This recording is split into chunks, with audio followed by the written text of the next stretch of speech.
tonight's edition of Sports Talk. And good evening, everybody. Welcome to Sports Talk here on the Sports Talk Media Network on this Friday night heading into the Memorial Day weekend. We wish you a great Memorial Day weekend, and we remember what Memorial Day weekend is all about. Remembering those who gave the ultimate sacrifice for our nation, but it's also, of course, a time to have some fun and be with family and head to the beach and go to a race or maybe a baseball game. Glad you're with us tonight wherever you are grabbing us on our network or on our streams. We've got a very active show for you tonight because we've got a lot of moving parts. I am still here in Hoover where South Carolina is playing Kentucky in an elimination game of the SEC tournament. This one's gone back and forth. There's been some power. There's been some ugly moments both ways. Right now, South Carolina is holding a 6-4 lead and coming to bat in the bottom of the sixth.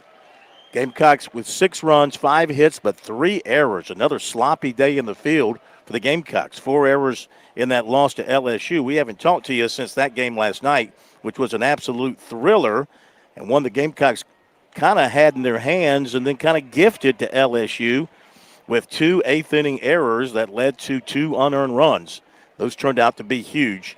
LSU won that one 11-10. So Gamecocks are in this loser's bracket game facing Kentucky, but right now they hold the upper hand on the Wildcats at 6-4. Both teams are starting to run a little bit thin on the pitching side of things. So we're in the bottom of the sixth here. South Carolina is up by a count of 6-4.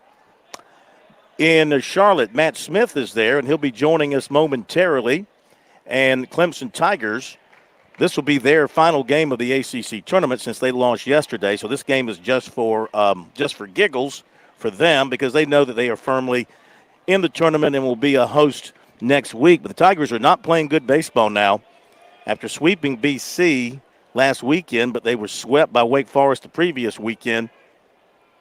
And now they are trailing Louisville in the bottom of the 8th inning, 7-4. Louisville has led from the start, and they built a 6-0 lead in this one before Clemson battled back, scoring 4 unanswered to make it 6-4. Louisville pushed across a run in the 7th to make it 7-4. And that's where it stands now, 7-4, bottom of the 8th. And Clemson has runners on first and second. So you know the Tigers, they never give in, and they're hanging in. Now, we are also monitoring E.J. Walker, 6'8" forward out of Kentucky, who's about to announce his commitment with South Carolina, the finalist. Josh, I see where he is at the desk. Let's go to E.J. Walker and listen in as he makes his commitment announcement. Can we bring him up, please? Yes, sir. Well, they're not talking yet, so stay with me. They're not talking yet. I see him at the desk with, I guess, family members. Yeah, I'll keep an eye on it, and I'll listen to it and let you know. All right. It's South Carolina, Wisconsin, Purdue, and Ohio State for the 6'8" E.J. Walker, who is, by some accounts, the number 2 player in the state of Kentucky. But Kentucky, for whatever reason, maybe the turnover in coaches there, maybe he wants to leave the state of Kentucky. I hate to interrupt you. But they're talking. Do it. Go to it.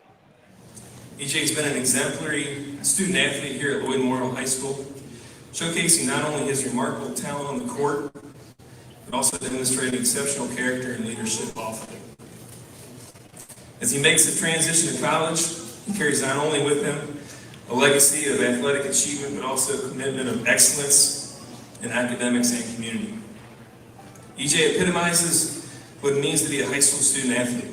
He understands the big picture of the importance of putting in the time and effort in the classroom by carrying a 4.0 GPA. On top of everything else, he always has a smile on his face and a positive attitude whenever you interact with him. EJ puts in the work, he stays positive, treats others with respect, and he values academics. Wherever he chooses to go after high school, at college is getting a well-rounded, smart, outstanding person who also is a pretty good basketball player. As athletic director at Lloyd, Bill Pilgrim, I didn't introduce myself, I'm sorry. So proud of him, and excited for his family as well, who supports him through and through. We're confident that EJ will continue to shine and make us and his family proud at whatever school he chooses here this evening. Let's wish him well as he begins his exciting new chapter. And as always, once a juggernaut, always the juggernaut. I'd like to, you go ahead.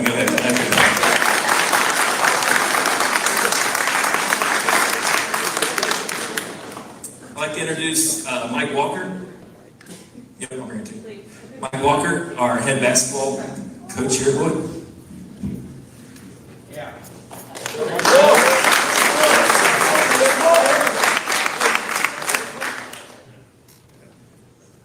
What's up, everyone?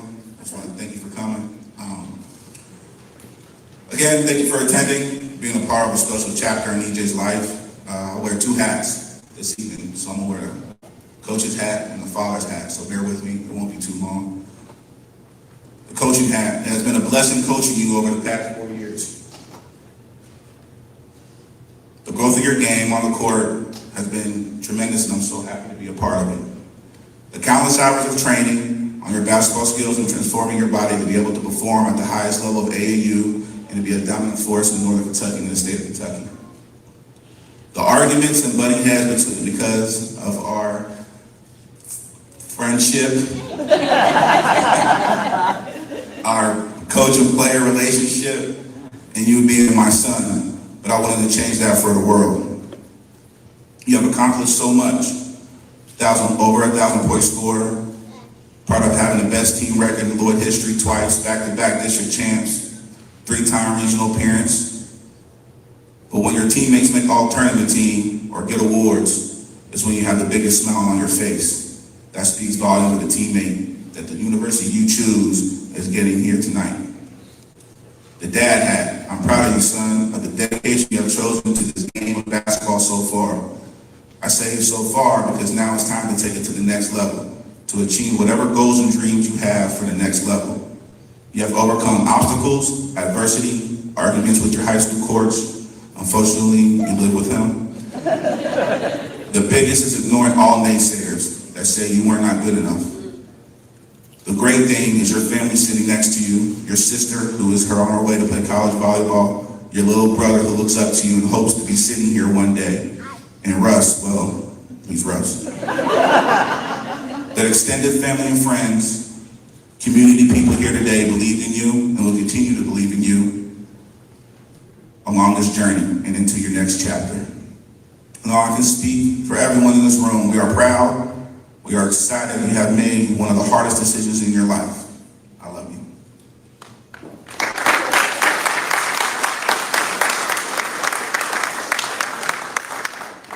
I would like to introduce Jordan Nevels to the podium to speak. He is the best strength trainer, not only in Northern Kentucky, but to me in the whole Midwest.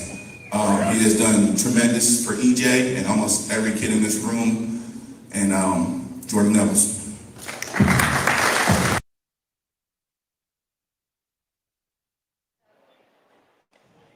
Looks like we're losing the connection to him. Phil, you there? Yeah. Bring me up.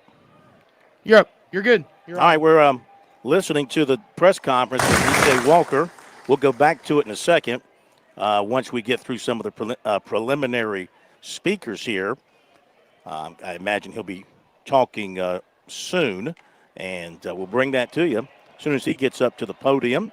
In the meantime, here it's 6-4. South Carolina leading in the bottom of the sixth with 2 outs. They have a runner on second. Let's go to Charlotte where Matt Smith is standing by. The Never Say Die Clemson Tigers, once again, Smitty, built themselves a home, but they're digging their way out. And now we've lost connection to Smitty. I'm trying to figure it out. We'll get to him again. All right. Well, the internet can be a funny thing, no question about it. And we'll get back to Smitty there in just a second. So as I was saying, Clemson digging its way out of the hole there in Charlotte, and they are in a 7-7 tie in the bottom of the eighth. Tigers getting a 3-run homer from Obertop to tie the game. So, and they are still in the bottom of the eighth with 2 out. Obertop ties it, 3-run homer. Tigers come all the way back from a 6-0 deficit to tie this one 7-7. Meantime, Gamecocks are out at the bottom of the 6th. We go to the top of the 7th, and they are leading 6-4. Shall we go back to E.J. Walker, and let's listen in what's happening there. Should be getting close to his particular announcement, so let's go there for a few more minutes. Josh, take us to it. On him because he cares for you. And then flip over to Philippians 4, 6, and 7. Do not be anxious about anything, but in every situation by prayer and petition, with thanksgiving, present your request to God, and the peace of God, which passes all understanding, will give you comfort, your hearts and minds in Christ Jesus. At some point, EJ, fear is going to come up on you. The 2 Timothy 1 and 7 is going to give you what you need, baby.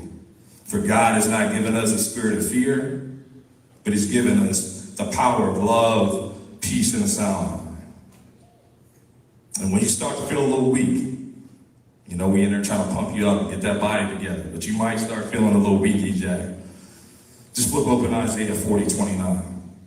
He gives strength to those that are weary, and increases the power of the weak. Even when you grow tired and weary, and young men stumble, but those who hope in the Lord shall renew their strength. They shall mount up as wings as eagles. They shall run and not get weary, and they shall walk and not be faint. And when them haters come knocking, and believe some of them are watching right now on Facebook, just remember this. Isaiah 54 and 17. No weapon formed against you shall prosper. And last but not least, but most importantly, if the devil and anybody else that he sends after you tries to get you to question the direction that you're headed, just open up Jeremiah 29 and 11. For I know the plans I have for you, declares the Lord, plans to prosper you and not harm you, plans to give you hope and a future. And that future, ladies and gentlemen, is going to be legendary.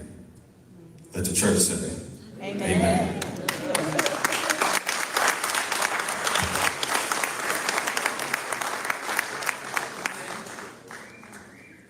I promise I'll be quick.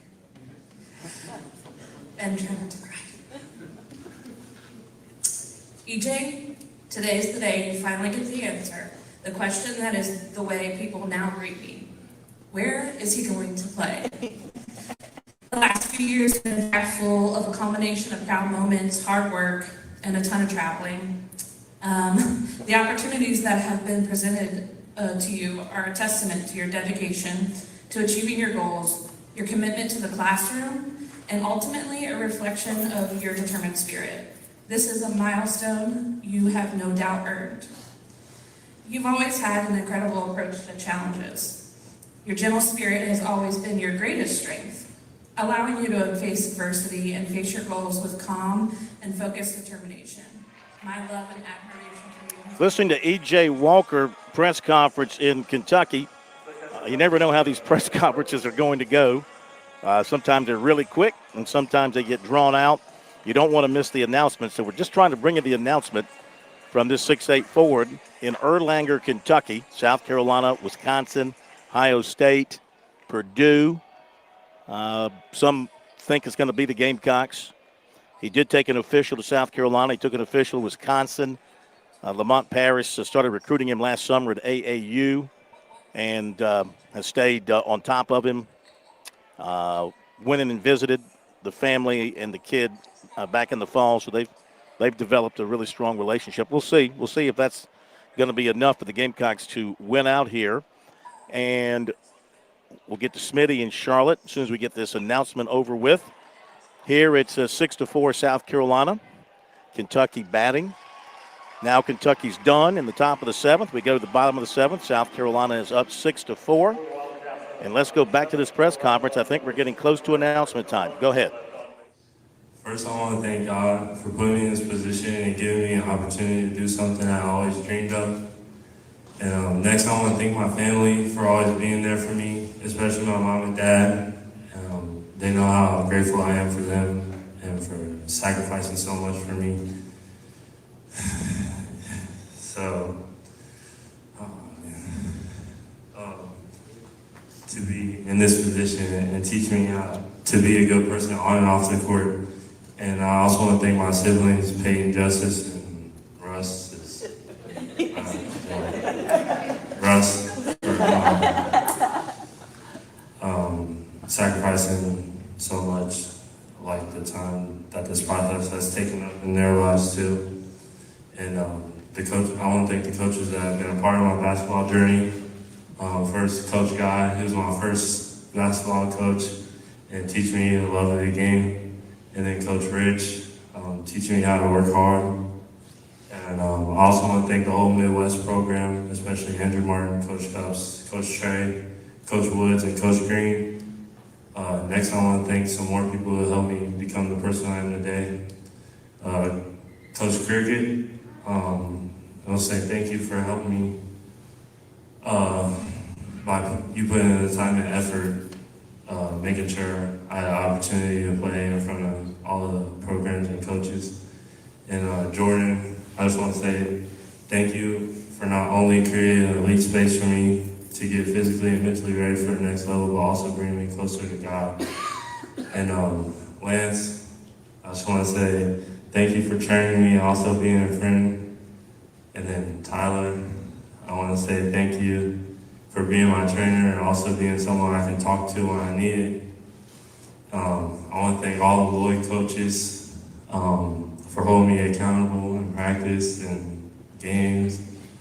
And I want to thank my teammates for pushing me to get better every day. And I want to say thank you to all my friends who have been there for me through all the ups and downs. And last but not least, I want to thank all of the coaches who took the time building a relationship and recruiting me. And with that being said, I'll be taking my talents to the University of South Carolina. Well, there you go. 6'8" E.J. Walker of Erlanger, Kentucky, announces a commitment to South Carolina. That's a significant pickup for the Gamecocks. 2 years in a row, 2 classes in a row, they've gotten a top prospect in Kentucky. Of course, Trevor Noah ended up getting out of his letter of intent and eventually going to Kentucky. And so, they've got the commitment. He can't sign until November. And you have to just kind of hope if you're South Carolina, you're Lamont Paris and all of them, that you've got a strong enough relationship that the kid will withstand any overtures from Kentucky or any other schools and will hang in there with you. But this appears to be a really big pickup for Gamecock basketball, E.J. Walker. And we got more basketball news coming up in recruiting. I would imagine from a source that Jamie Vinson, the 6'10 prospect from Oak Hill Academy, is close on a decision. And I think that one looks pretty good for South Carolina at this point. South Carolina, Rice, or Rutgers there. All right, here it's 6-4, South Carolina batting. Nobody out, runner on first, bottom of the 7th. Let's go to Charlotte and catch up with Smitty, Matt Smith in Charlotte, because there's been a lot of action. As you might expect, Clemson games are usually filled with action, Smitty. Tigers have come back from an early deficit and tied this thing up. Yeah, how silly of me, Corn, to think it could be a snooze fest. As Clemson looked a little out of sorts early, committed a couple of errors. Hinderleiter committed an error actually late that led to an unearned run in the 3-run advantage for Louisville. But if you've been working today or following recruiting, you have not been able to keep up with this. Louisville jumped all over Rocco Reed. So Clemson, they haven't been able to get any good starting pitching here in Charlotte. But as Clemson has done all season long, they battled and battled and battled and got deep into Louisville's bullpen. And Blake Wright came up with a sharp single in the 8th inning. Canarella followed that with a walk. And then Jimmy Overtop hit a line drive home run about 2.5 feet further than Tristan Bassetta's flyout track. That's right, on his end, yep. Sounds like he wonked out on us. Internet connection there in Charlotte, but we'll get back to Smitty as soon as he gets back to us. Talking about that home run there at the end that ties things up for the Tigers. Tigers are in the field now in the top of the ninth, 7-7 there. It is 7-11-1 for Clemson. They've left 5, 7-8-1 for Louisville. They have left 6. On the mound for the Tigers right now is Gordon. And so far today, Clemson has used Reed, Barlow, McGovern, Titsworth, and now Gordon on the mound. And for the Tigers offensively, couple of hits for Canarella, couple of hits for Obertop, including that home run, 3-run homer. Smitty's back with us. All right, so you were talking about a sort of a line drive home run there for Obertop. Yeah, so he hit that about 2.5, 3 feet higher than Becetta's was yesterday.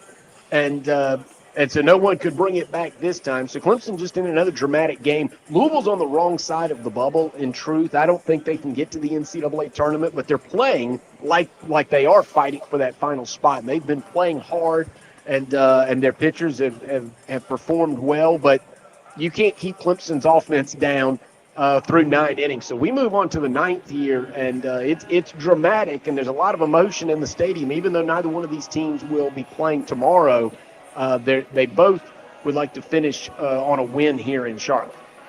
Yeah, I would think so. I mean, you want to have a good taste in your mouth when you go to the NCAA tournament, though that's not necessarily an indicator of good things to come. We've seen teams win tournaments and then fail in their regional, and we've seen teams that go home early from their tournaments and go and do well in their regionals. This Clemson team they're a lot like the Gamecocks in that they're hard to read. I mean, South Carolina, sometimes they look like a national top seed. They play some really good baseball. They can hit with power.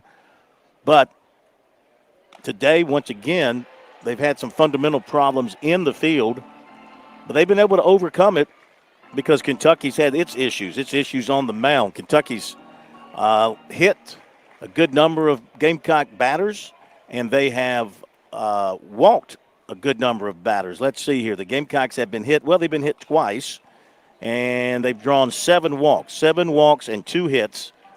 7 walks and 2 hit batsmen to go along with 6 hits. So the Gamecocks have had 15 base runners to this point. Well, not counting the errors that might have come into play, but at least 15 base runners at this point. But the Gamecocks have committed 3 errors themselves, and those 3 errors have led to 3 unearned runs for Kentucky. So Gamecock pitching has only given up 1 earned run. SQ started for the Gamecocks, went 2 innings, 2 hits, 2 runs, 1 earned. Dean followed 1 2/3, a hit, 2 runs, none earned. And then Marlott followed 3 1/3, and he's still on the mound for the Gamecocks, or he was after the last time they were in the field. And he's allowed no hits, and he has struck out 5. He's been really, really good. He has hit 1, but otherwise he's been really good. Petrie has a couple of hits for the Gamecocks today. Only homer was by Cassis. That was a big one. That was a 3-run homer. Now, Cassis got hurt in his last at bat a couple of innings ago, and I don't know what the deal is. Couldn't tell if they were looking at his hand or his arm or something, but he was injured during the at bat. Lee Croy came in to pinch hit. Lee Croy did not start today. They had Cassis starting at third, so they've made that change because of an injury situation there. Okay, bottom of the hour break, and we'll be back. On Point Weather is made possible by our friends at Palmetto Citizens Federal Credit Union on 111 The Point. Here's tonight's forecast. We're not cooling down too much overnight with a low dipping to 68. Tomorrow and really much of the weekend, we'll have a mix of sun and clouds, about a 20-25% chance of some afternoon showers each day, Saturday, Sunday, and even Memorial Day, Monday. High temps hover around 90 each day. I'm Cal Moss with your On Point local weather. Honey, did you know Senator Katrina Shealy is leading on the conservative issues that matter to Lexington County? Yep, she's fighting all right, and that's why the swampy special interests are coming after her. Ugh. Our kids need someone like Katrina Shealy in the state Senate. She's cutting taxes, stopping illegal immigration, and actually helping children. That's enough of a reason for me. Let's plan to vote Katrina Shealy for state Senate on June 11th. Early voting ends June 7th. Paid for by SC Senate Republican Caucus. With SRN News, I'm Keith Peters reporting Louisiana Governor Jeff Landry has signed a first-of-its-kind bill classifying 2 abortion-inducing drugs as controlled and dangerous substances. The Republican governor announced his signing of the bill Friday. Supporters of the bill, which affects the drugs mifepristone and misoprostol, said it would protect expectant mothers from coerced abortions. A U.S. missionary couple and a Haitian man who led a religious group were shot and killed by criminal gang members in Haiti's capital after they were abducted while leaving a youth group activity held at a local church. The attack happened Thursday evening in the community of Lison in northern Port-au-Prince. On Wall Street, the Dow up by 4 points. The Nasdaq rose 184. The S&P advanced 36. This is SRN News. This is Russell Ott. As we approach Election Day, I want to thank those who have supported my commitment to run a positive, person-to-person campaign on the issues. My opponent has not met that standard. In the days to come, you may continue to hear negative and false attacks. Rest assured, I'm not afraid to stand up to Dick Harpootlian, and I'll stand up for you in the state Senate. Our Midlands community has been built by good, hardworking people who deserve a leader they can trust, a senator they can be proud of. It would be an honor to serve you. Russell Ott, and I'm asking for your vote on June the 11th in the Democratic primary. Paid for by Ott for Senate. I'm Katrina Shealy, and I approve this message. Public service is my passion. What I really enjoy most is helping people in South Carolina.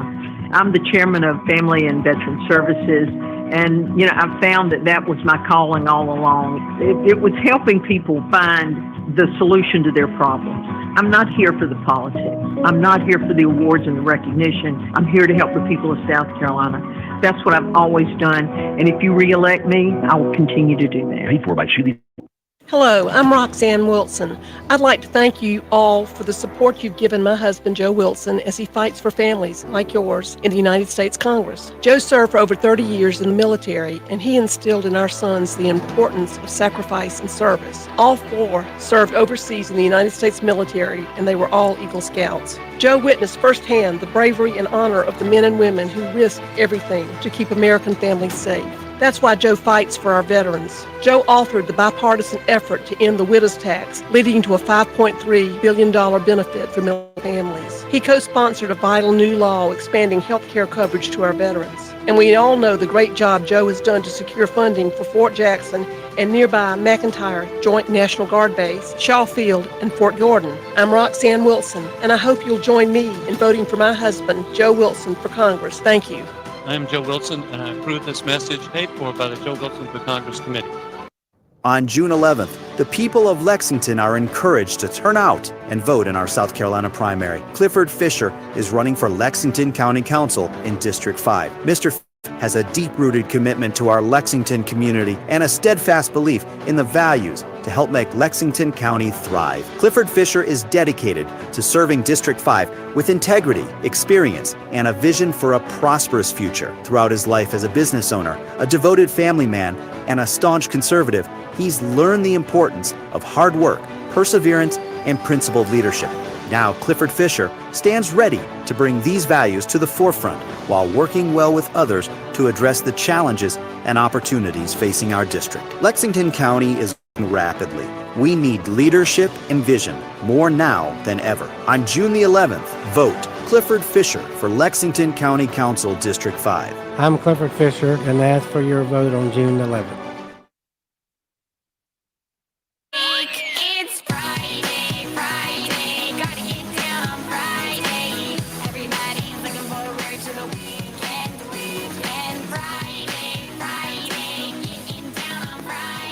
Okay, we're back to Sports Talk on this Friday night's Sports Talk Media Network here in Houston, South Carolina and Kentucky. Bottom of the 7th. Gamecocks have first and second, 2 out, and they're leading 6-4.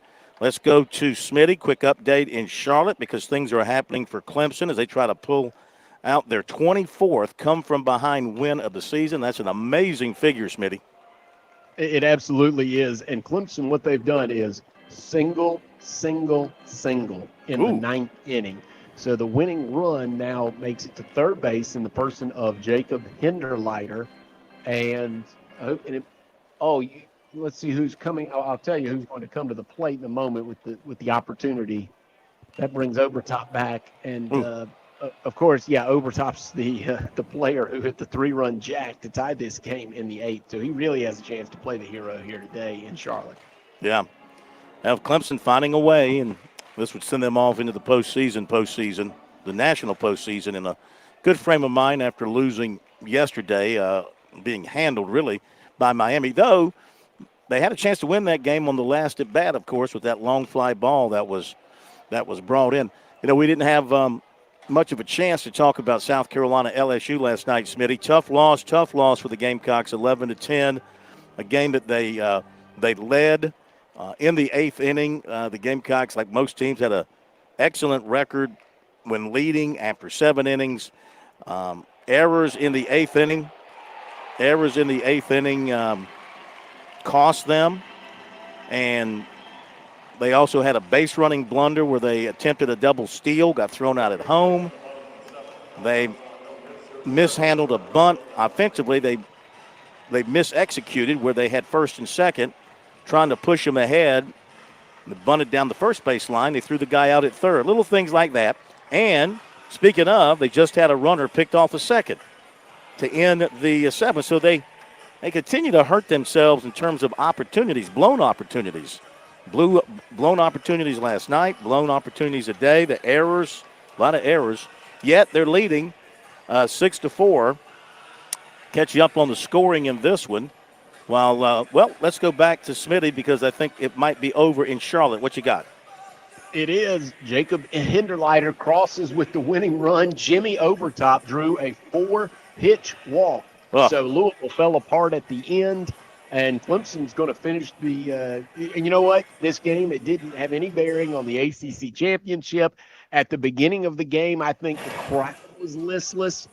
Clemson's celebrating here like they're going to Omaha. So you see sometimes college kids, they forget about the situation. They just want to win the game in front of them. So it's a great scene in Charlotte. So Clemson's going to get regain that momentum they lost yesterday and head to the NCAA regionals where they are a cinch to host. We'll see who they get and who they draw in that regional, but it's going to be at Doug Kingsmore Stadium, and they're going to be in a good frame of mind when they get there. Yeah. And, they're going to be a national top 8 seed, too.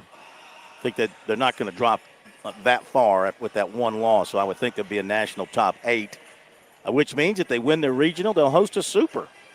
Now, projections early this morning, one projection had South Carolina and the College of Charleston playing there. Another projection had the Gamecocks playing in Raleigh. So I don't know. These guys are just spitballing and seeing what sticks. It would make sense from a gate standpoint. You want to have a full house all the way through. You want to put 3 South Carolina schools in the same regional, guaranteed to sell a bunch of tickets. Smitty, we'll let you run because I know you got to get the post game because we want to hear from the Tigers as soon as we can. So we'll let you cut free for that, and we'll talk to you again in a little bit. Yep, and I'll let you know what Eric Bakich says. And, of course, you can follow along on Twitter at SportsTalkSC. And I'll tweet out some of the meaningful answers from Bakich there so you can get it in real time if you're listening to the show and got your phone handy as well. Super duper. 8-7. Clemson wins it over at Louisville. 8-14-1 for the Tigers. They leave 5-7-8-1 for Louisville. They leave 6. I know how to say the name. They said Louisville. Up there. I have a couple friends that live up there. Louisville. Well, they kind of swallow the words. That's right, Louisville. I like Louisville. On the day, Becerra had 3 hits. Canarella had 3 hits for the Tigers. Obertop had 2. Of course, he had the home run. He had 4 RBIs. So good offensive day for Clemson, and they got just enough pitching.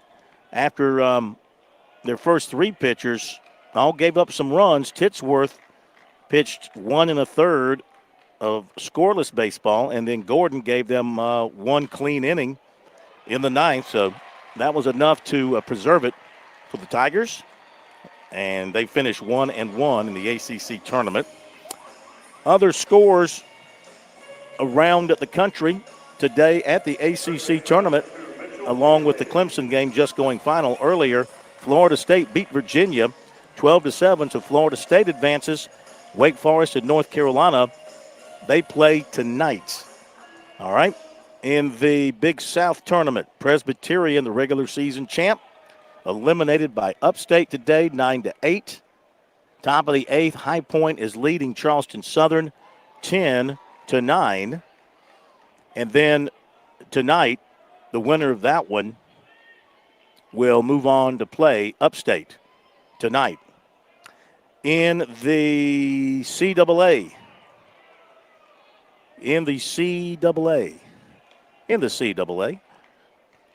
hang on a second, because my computer has done something kind of funny here. And let's see here. Give me just a second here. For some reason, my web security jumped in and blocked the page. I said, what in the heck is going on here? Let's try this again. In the CAA, where College of Charleston reigns supreme. Let's see here. I got to get to today's scores because for some reason this defaults to yesterday's scores. Why it doesn't default to today's scores, D1 baseball. Y'all need to fix that. You need to go right to the current scores, not the scores from the day before. Again, CAA, tonight, College of Charleston plays Wilmington. William & Mary beat Hofstra today 16-6, and William & Mary will play Delaware coming up. All right, in the Southern Conference tournament over in Greenville. Wofford beat Greensboro 5-2. Samford beat Mercer 9-7. So I believe Wofford will play Samford next. And East Tennessee State leads Greensboro 10-6. And they're in the top of the ninth. That's an elimination game there. And I believe that is all. Well, the Sun Belt no longer is Coastal involved. But as far as the Sun Belt goes, Appalachian State leads Troy 4-3. And Old Dominion and James Madison will be coming up.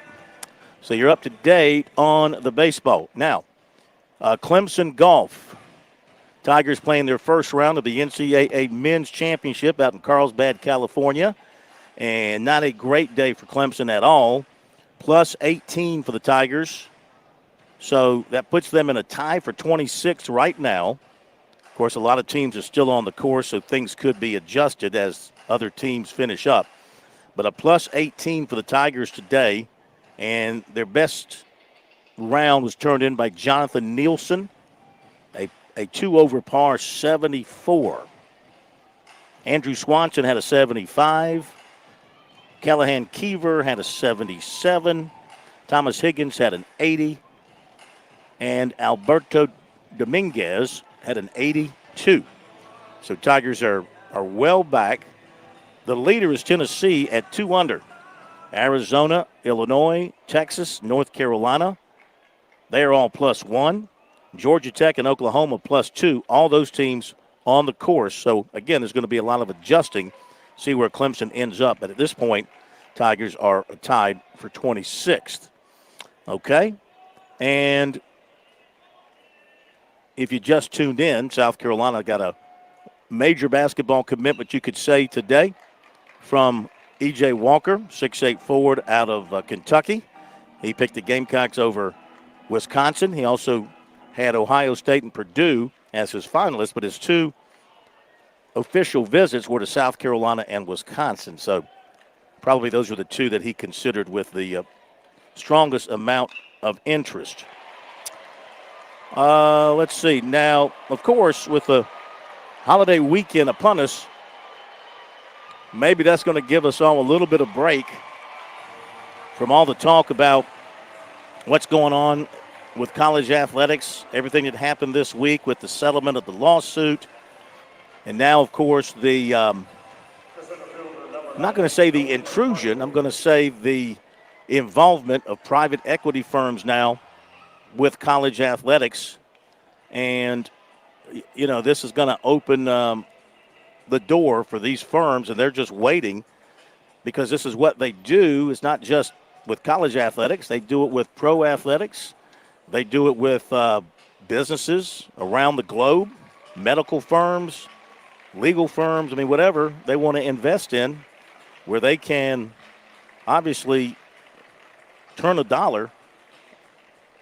They're going to try and get involved. And as we had the money coach on with us last night, and as stories have pointed out, there are these equity firms just waiting to jump in and become involved with college athletic programs. So this will be the next step in this process of college athletics recreating itself in a professional mode.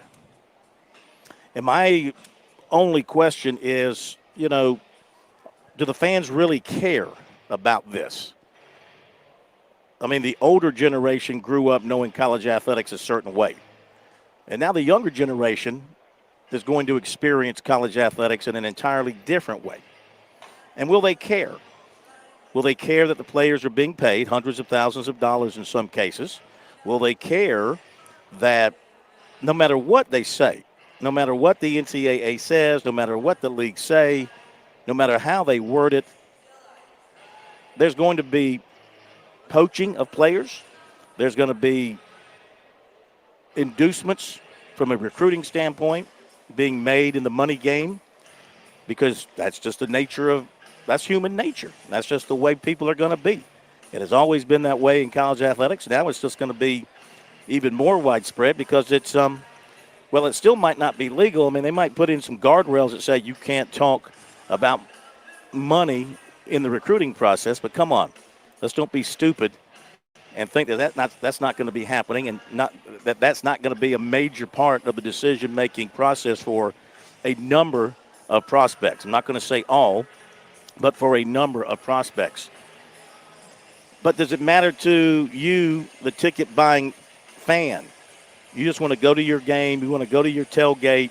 You want to go watch your favorite college team play football, basketball, baseball, whatever it happens to be for you. Do you care now how the talent is accrued? And do you care that, instead of playing for love of school and scholarship and education, that these people are de facto employees? They might not be called employees right now, but they are de facto employees, and maybe they should be called employees. I don't know. Does that bother anybody, or do you even care how the process is done? You just want the process to get done. I got to believe that the basic college sports fan just wants this to get over with, figure out a system that works, try to make it as equitable as possible, though it's not going to be equitable because, as you know, the Big Ten, the SEC, are going to get the chunk of the money the way things are set up right now. They're going to get more than the rest, which I think is ridiculous. I mean, yeah, I'm sure for Greg Sankey and the commissioner of the Big Ten, they're doing what they can for their membership, and they want their membership to have more money than anybody else. They want them to have more teams in the postseason than anybody else. They're greedy, and they're looking out for number one. But, I mean, you should be thinking about the bigger picture. And, all these college programs need to survive across the country. Again, you can't have a West Coast with no major leagues in college sports. You can't have Southern Cal, you can't have UCLA and all this in the Big Ten, no representation from a college league standpoint, major representation on the West Coast. That's just silly. That's just stupid. So, I mean, you need to look at that NFL model. I know it's sort of a form of socialism, the way the NFL does it, but it works, Now, look, I'm not totally a fan of the NFL because they're greedy as heck, and they're starting to overstep their boundaries, I think, with the way that they are moving football games around and taking up more and more days and starting to play games on Friday and putting their games where they used to be taboo. And all these Friday games, NFL, college games, that's got to impact the high school games at some point in time, I would think. So I would hope as they redo this that they have a level playing field for everybody involved and not just the already rich. Okay, let's bring everybody up by their bootstraps and give everybody a chance across the board. If it comes down to money being the factor and it needs to be equal, then let's equalize it. Okay, let's don't let Alabama or Michigan or Ohio State make all that much more money than Clemson, as has been reported. I mean, Clemson is the only team to have won a national championship last couple of years that's not among the top, 10 or 15. I think they're 17th. they're not among the top 10 or 15 programs in terms of making money. That's because of the league they're in. I just think you got to think outside your league, not be so caught up in just your own business. It's got to be good for everybody, I think, across the country if it's going to work. Because then in a couple of years, you're going to have maybe more lawsuits or a push for a redoing of the leagues or whatever the case may be. I just think we got to get some peace and calm in the college sports world after all this stuff is put to bed, now that they've got this settlement of this lawsuit and got some things figured out there. All right, here, Kentucky scored a run in the top of the 8th to make it 6-5. The Gamecocks are now batting in the bottom of the 8th. We're going to run to a break on Sports Talk, and we'll come back with more from Hoover. And as soon as Smitty gets back up to us from the locker room there in Charlotte, we'll hear from Clemson, hear what the Tigers had to say about their come-from-behind one-run victory, walk-off victory over Louisville in their second game of the ACC tournament. They're done there.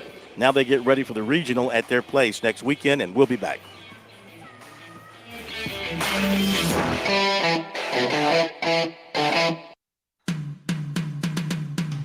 Relax this summer with a promotional rate on select purchases.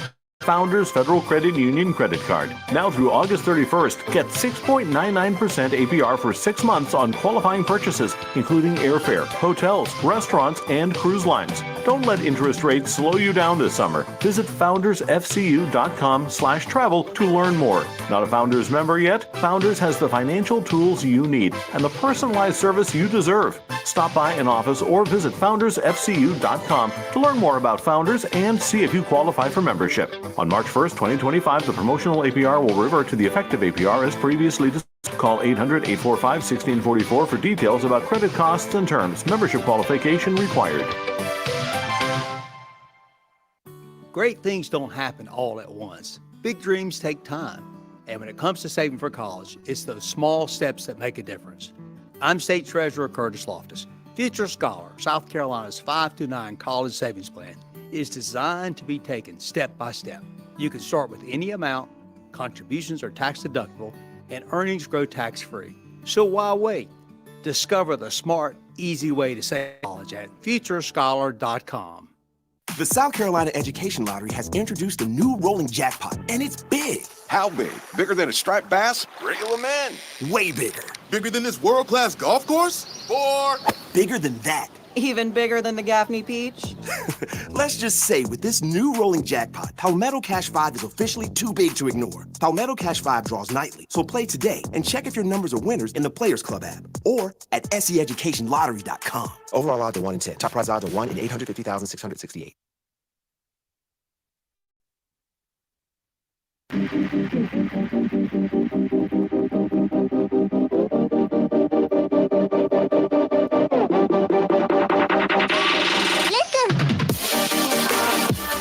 Time it is for the recruiting report here on Sports Talk on this Friday night, which means brought to you by Seawells on a Roast Beef Friday.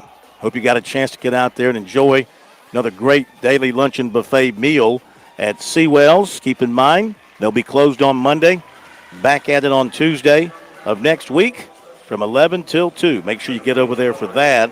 And if you got something coming up this summer that requires the very best in the catering business, you just need to give the folks at Seawells a call. Phone number 803-771-7385 and online at SeawellsCateringSC.com. Be sure to give them a shout. So again, today South Carolina got a commitment from 6'8" E.J. Walker.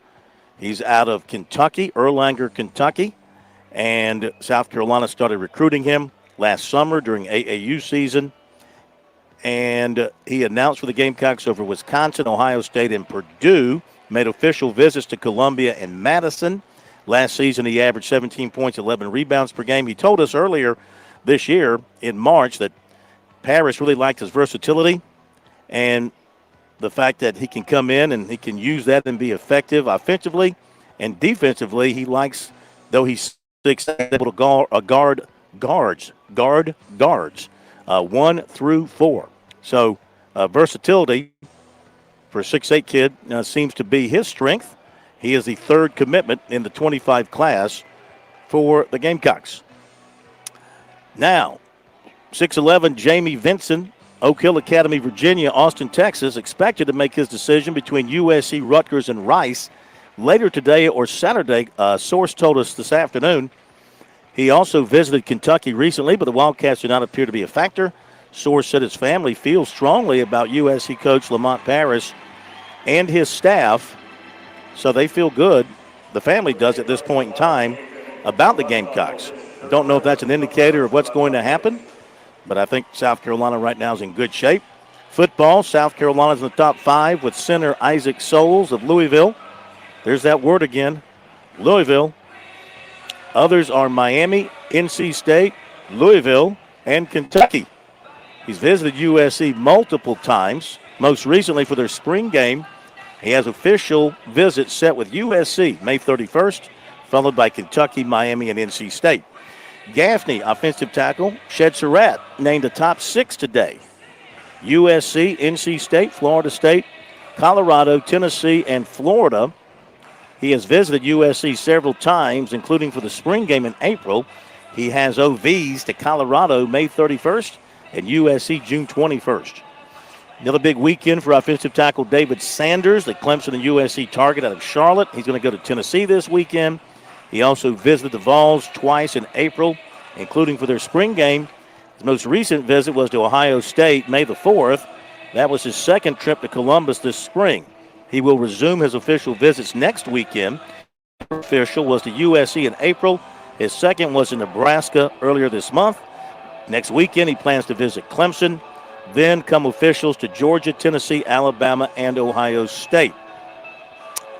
And Michigan is making strong push for USC commitment. Cornerback Shamari Earls of Chester, Virginia. The new Wolverines defensive back coach was in to visit Earls and his family last week, and he's considering an official visit to Ann Arbor.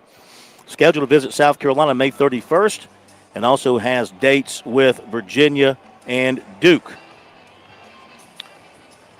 And I think we have covered everything that we want to cover that is new on the recruiting front. So there you go. The recruiting report tonight brought to you by Seawells. Okay, here in Hoover, we are going to the top of the ninth, and South Carolina's holding to a 6-5 lead. In the 8th inning for the Gamecocks, in the 8th inning, Lee Croy grounded out to third, Tippett popped up to second, and Brindling struck out. So down in order for the Gamecocks, and they're going to try to hang on here in the top of the ninth, see if they can win this one and move on to the semifinals tomorrow. And it is Becker who came on in the last inning, back on the mound for the Gamecocks here to try to finish it off. He got 2 outs in the 8th inning without any trouble. And now he's going to try and close it out for the Gamecocks here in the top of the ninth. And we'll see what happens. Maybe by the time we come back, we'll have a resolution of this one for you. Okay, top of the hour break. In our next hour, we'll visit with Jeff Owens, talk about Charlotte this weekend, and then George Bryan on golf at the bottom of the hour. Stay with us. We'll be back.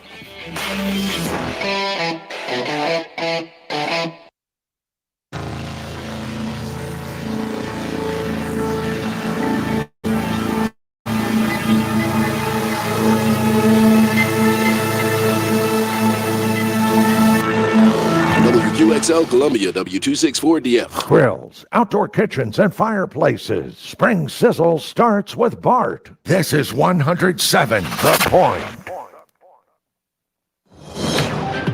News this hour from townhall.com. I'm Keith Peters reporting. More severe weather in Iowa is predicted through the weekend. Severe weather continues days after a tornado devastated one small town in Iowa, killing 4 people and injuring 35 others. National Weather Service meteorologist Mike Fowle says this isn't the end of severe weather in eastern Iowa. We're expecting several of those flood warnings to continue for at least the next few days, and we do have additional chances of precipitation again over this coming weekend. So we're going to be watching the flooding situation pretty closely. Meteorologists added that strong straight-line wind gusts, equivalent to the speed of a weak tornado, were recorded across Iowa. The Weather Service says at least 5 tornadoes were reported south of Iowa City and near Moline, Illinois. No injuries have been reported.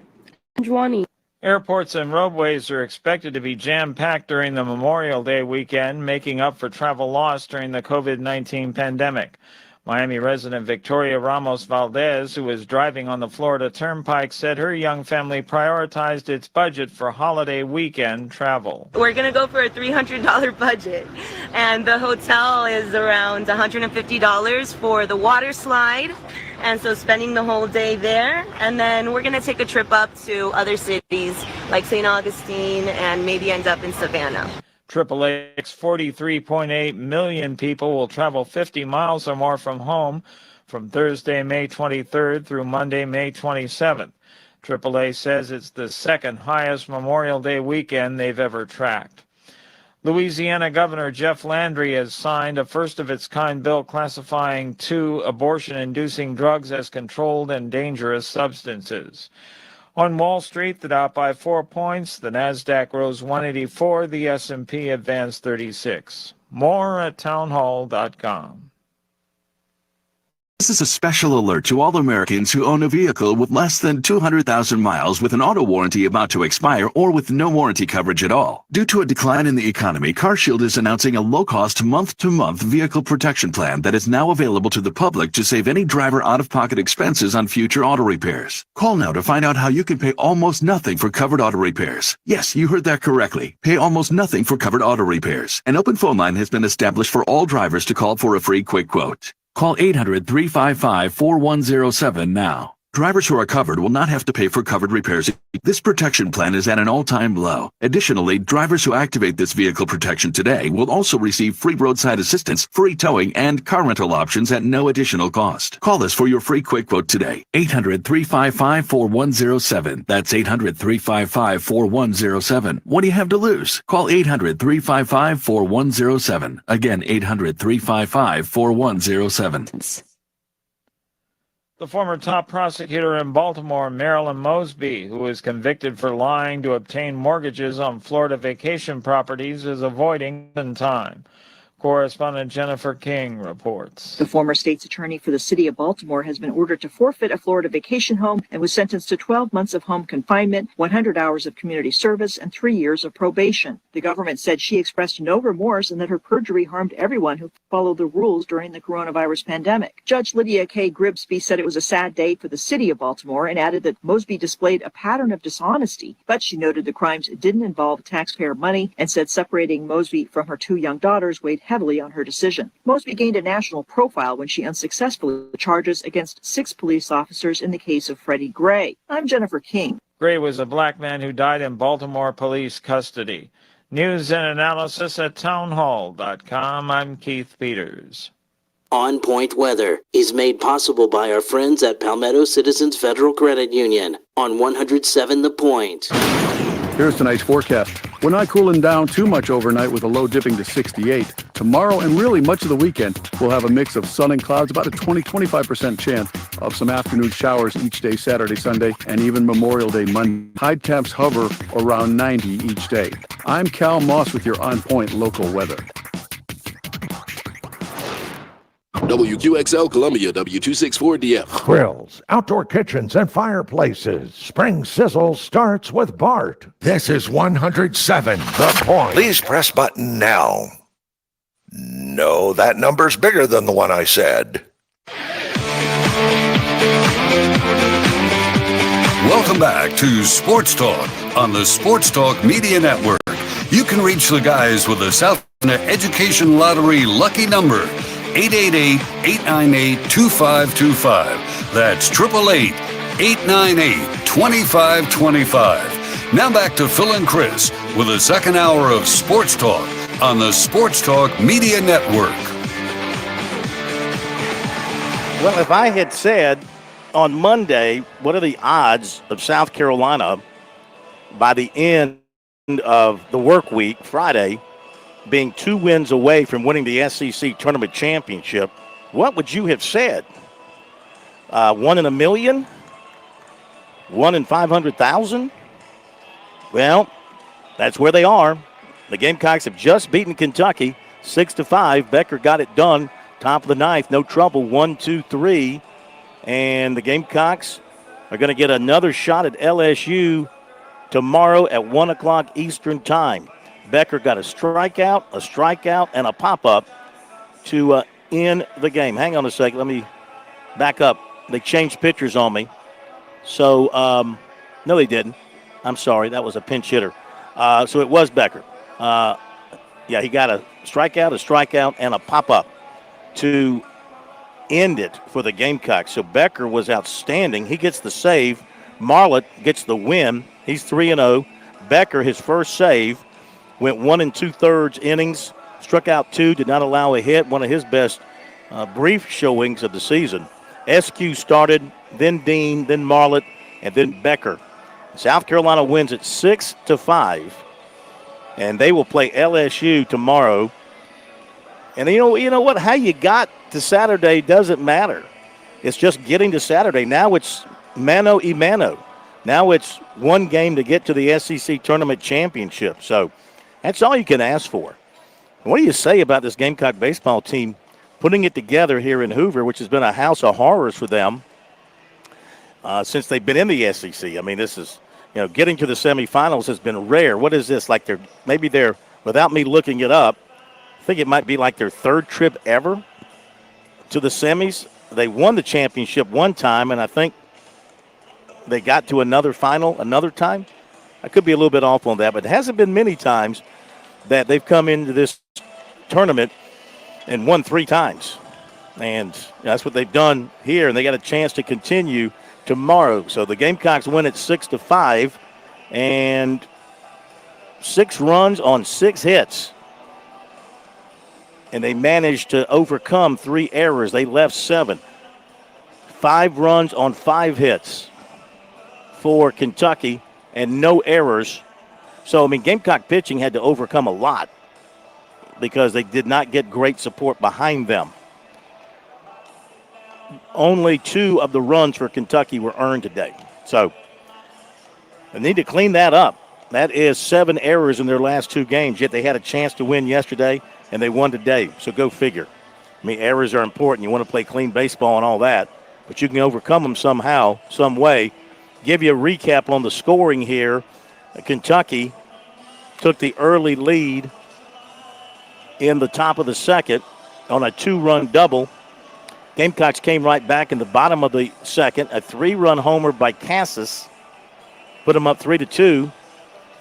No scoring in the third. In the fourth, Gamecock defense kind of broke down, and Kentucky scored a couple of runs to go back on top, and that made it a 4-3 Kentucky lead at that point. Gamecocks did not score in the fourth. Kentucky was scoreless in the fifth. We go to the bottom of the fifth, and the Gamecocks scored 3. Tippett led off with a home run, and then the Gamecocks loaded the bases. Jones got hit by a pitch for an RBI, and then Reeves walked to force in another RBI. So a homer, hit by pitch, and a walk accounted for the 3 runs. That made it 6-4. Stayed scoreless until the 8th when Kentucky got an RBI on a double. Made it 6-5.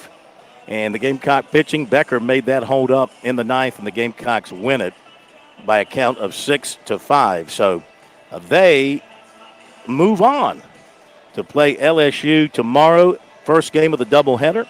The Gamecocks have 36 wins. They're 36-22. They beat Kentucky 3 out of 4. Go figure. They beat Kentucky 2 out of 3 in the regular season. Now they beat Kentucky here. That's 3 out of 4 against one of the top teams in the country. As Kentucky falls to 40-14, South Carolina 36-22. So South Carolina advances. Clemson is going home, but the Tigers won today, coming from behind. Walk-off win over Louisville. They win it 8-7. Hopefully we'll hear. We're not going to have the Gamecock. We won't hear from the Gamecocks here because as winners, they'll go second. In fact, they're still kind of hanging out on the field, some of the players and coaches. They'll go second in the interview process, so they won't be in there for another 10, 15 minutes, and they won't wrap up till about 7:45 or so. We'll be deep into birdies, bogeys, and biceps by then. But we will have the audio available for you on our website. We'll also put it on our Twitter as well. You want to hear the Gamecock postgame? We can bring it to you that way. SportsTalkSC.com on Twitter at SportsTalkSC. And hopefully Smitty's going to get back up here to us here in a little bit, and we'll be able to bring you some of the Clemson audio. If not, we'll do the same. You'll be able to hear from Clemson on the website and on our Twitter feed as well. Okay, so what a day here for the Gamecocks as they continue to surprise everybody, really. You'd have to say they're the feel-good story of this tournament. And Messina, who got walked a couple of times intentionally, they didn't want to have anything to do with Messina today with his 14 RBIs in the tournament. He's been like the big story of the tournament, I would say. And so the question now becomes, where does South Carolina go with their pitching tomorrow? They started SQ on short rest today, and I'm sure he was on a pitch count. And they took him out early. But, where do you go next for your starter? About the only guy who's been a regular pitcher for them who hasn't thrown is Roman Kimball. So if they believe in him, he's rested, unless there's something wrong, and we don't know. Maybe Mark Kingston will tip his hand on that in the post game, but it would seem like Roman Kimball would be the guy who would be most likely. It depends on how much you want to stretch people out, and you also have to think about Sunday now. Your pitching is really getting worked over. They used Marlott today. They used Tyler Dean today. They used Becker today. They're not going to use Veach anymore this week. Veach is shut down for the rest of the week, so he's out. So maybe they could. No, Gainey pitched on. My days are all running together. Let's see. The Gamecocks were here Tuesday. I think Gainey pitched on Wednesday, right? Thursday, Friday. I don't know if you want to come back on 2 days. I don't know. It seems to me like Kimball would be the obvious choice to start for them tomorrow. So we'll just have to wait and see what they decide to do there. But the pitching is certainly getting stretched thin here, as it is for all the teams. When you get to this point, no matter how well armed you are with good arms, it starts to get a little bit thin as you head to the weekend. But you know what? You'd rather be in the weekend and have a chance to do something special than not. And the other big story is what is the condition of Gavin Cassis after he was injured at an at-bat. I couldn't tell if he was hit. I'm away. I'm sitting here down the first base line. That's our broadcast position. I'm down the first base line, and I couldn't tell if he was hit or he strained something on a swing or just what. I had looked away I got a million things going on today. I kind of had taken my eye off the batter. Next thing I know, the trainers are out there looking at him, and I hadn't seen anything on the internet from anybody reporting on his injury. So I think I saw somewhere that it was a broken knee. Let me look real quick. A broken knee? That's what I saw, yeah. I didn't see. Did he get hit? Let me confirm it real quick. Okay. I haven't seen that. That would be awful if that's the case. If that's the case and he's out, that means they would have to go back to LeCroy full-time at third base and Petrie back at first base full-time, I would imagine. And, of course, you lose power there as well because he hit the 3-run homer today. So, yeah, that would be very disappointing news for the Gamecocks if indeed that's the case. Okay. Well, I'll tell you what. Let's go ahead and jump to our break, and we'll come back and get Jeff Owens with us because we want to spend ample time talking about NASCAR, talking about the race. And then if we have to wrap Jeff up to get a little Clemson postgame on, we'll do that. And then George Bryan will join us. Got a lot to say about Clemson in the national tournament, USC women in the national tournament last week, the changing of the head coaching position at USC. Got plenty to talk about there. We'll be back.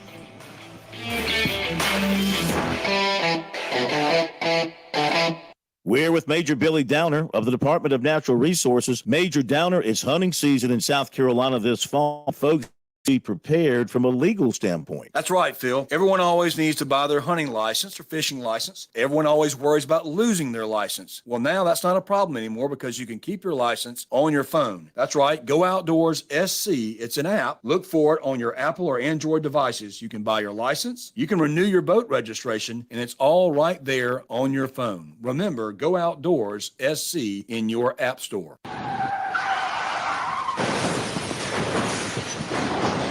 I'm attorney Jim Corbett. That's the sound of a big hit on you and your car. I've been an attorney for more than 30 years, helping people who get injured in car wrecks and truck wrecks. If you have serious injuries, call Jim Corbett, 803-765-2968, or email me at jim@jimcorbettattorney.com. That's CORBETT. I don't get paid unless I recover for you. Jim Corbett Attorney, for your best recovery from a big hit, 803-765-2968, or jim@jimcorbettattorney.com. You've put in the work for your education. The extra early, extra late, extra work. That's because you understand education opens doors to better pay, better opportunities, and a better you. Being educated about playing the lottery is no different. It helps you be a better player, one who knows when to play and when to take a rain check. The lottery's a game, so let's keep it fun. Learn more at sceducationlottery.com/betteryou. George Bryant here for Tsunami Bar Sports, and some say the fun is in the winning. I say the fun is in the training. And Tsunami Robbie, what do you say? George, we all know you get more done when you're having fun. This technology is different. It's engaging, but it's also a lot of fun to use. Hi, this is Phil Kornblut. Be sure to click on the digital ad on SportsTalkSC.com and get 5% off any Tsunami Bar order using promo code BBB5. Don't wait, order today.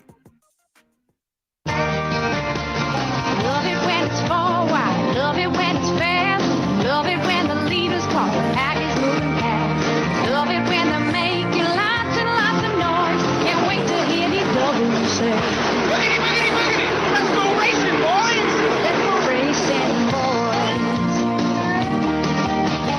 Love it when they're drafting, love it when they slide, love it when the back's straight, the throttle's open wide, love it when they're making lots and lots of noise. Can't wait to hear these doubles say, boogity, boogity, boogity, let's go racing, boys. Let's go racing, boys. Hey, let's go racing, boys.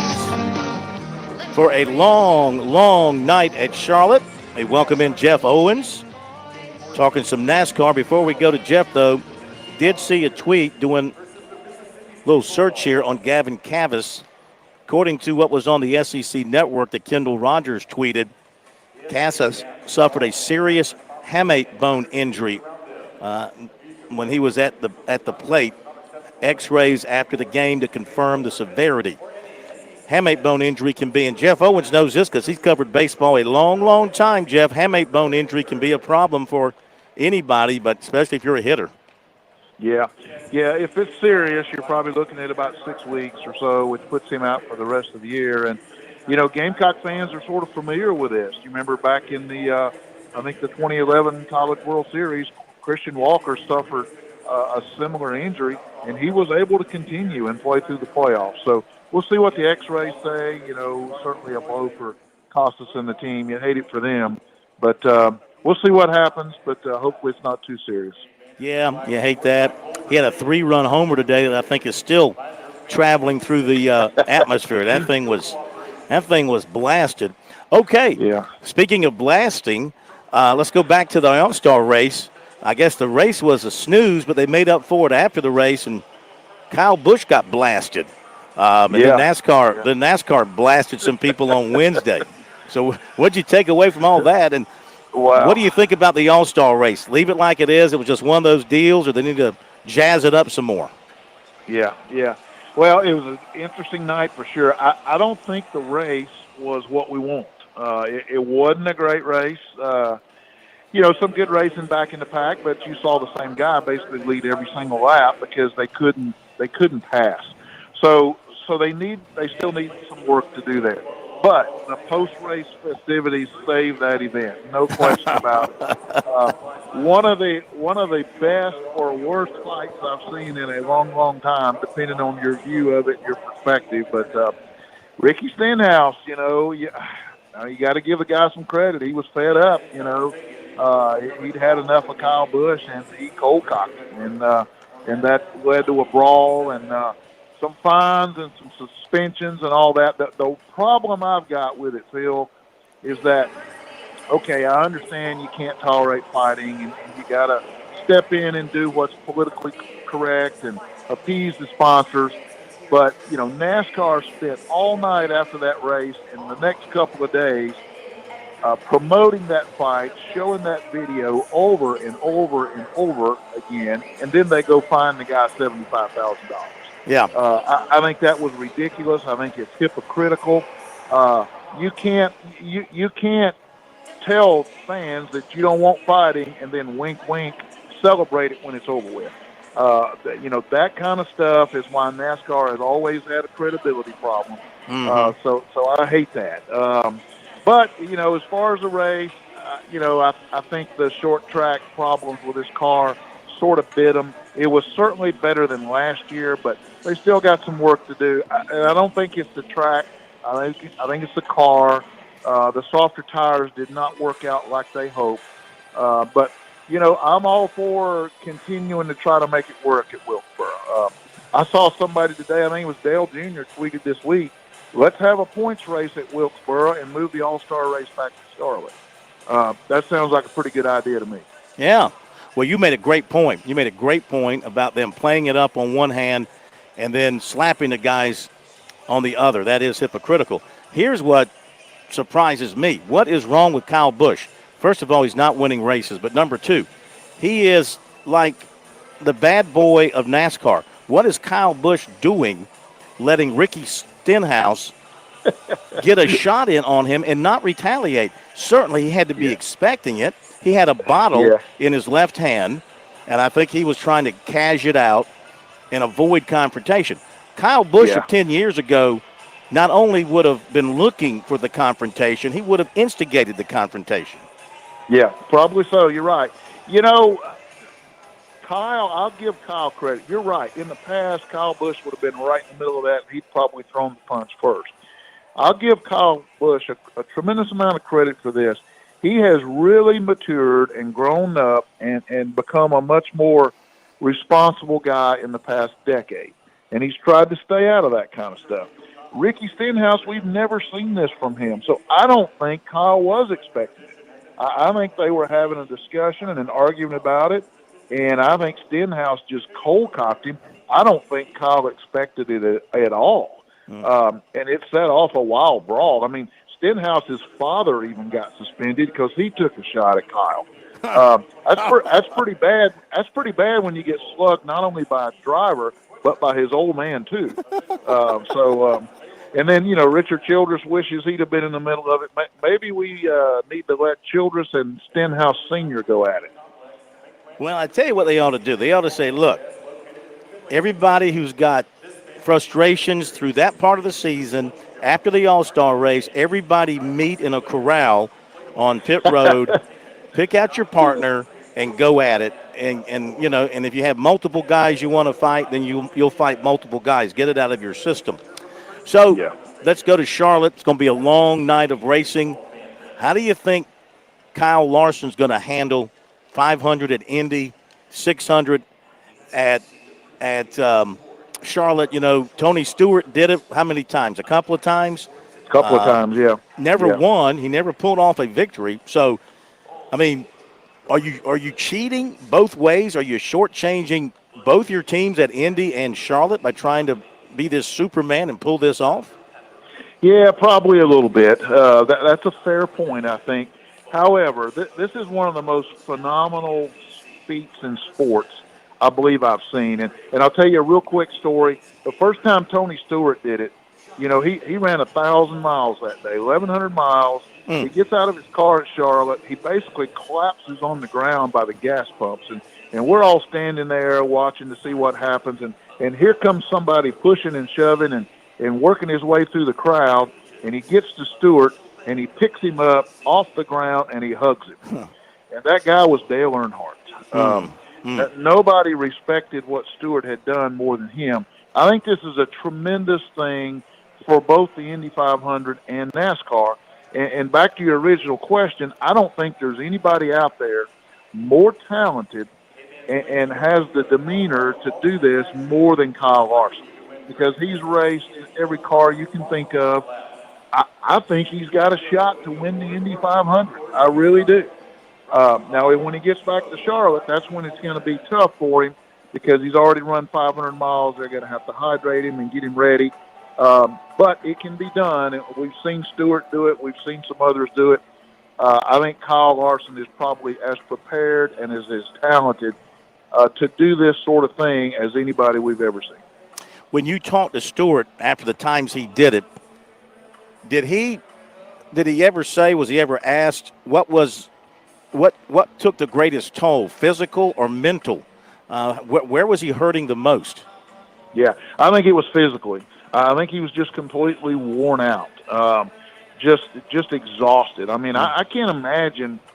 That's almost like running 2 marathons in one day or something like that. It's just, mentally, I think these guys can handle it. I mean, they're used to getting in that race car and shutting out the world and focusing on their job. You've got to be able to do that to be a race car driver.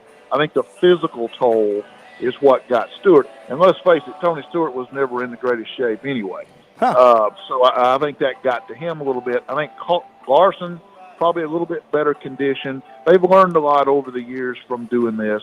I think they'll take good care of him physically, and I think he'll be just fine. The challenge is, the time. Can they get him back here in time to get him in the car for the green flag? And they've got precautions and backup plans and all that. And now part of the dilemma, too, is President Trump is coming in here. And, that's going to – at first they were real worried about the airspace and what was going to happen. But from what I understand, they worked all that out. So it's going to be a lot of drama for sure, and it's going to be incredible to watch this unfold on Sunday. Jeff, as always, we thank you. Enjoy the racing weekend, and we'll talk to you next week.